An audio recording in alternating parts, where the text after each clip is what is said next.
эртең өлө тургандарга айтты. Бирок чындап корктум мынаны.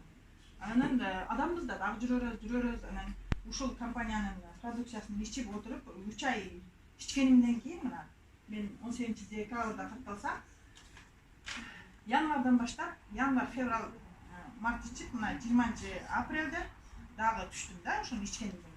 Буну ичкенимден түшкөнүмдө мына 80, 62-70 болгон миоманын размери 58-41 болгон. Буну көрүп врач өзү дагы таң калды. Это чудо. Это 30% уменьшалось. Надо продолжать. Надо пить дальше деп ошентип өзү дагы таң калды. Бул өспөй токтоп турушу мүмкүн, бирок кичинеришине мен ишенген жок элем. Иш деп дагы таң калды. Андан кийин мен 20-апрелде түшкөндөн кийин дагы 3 айдан кийин дагы барып кече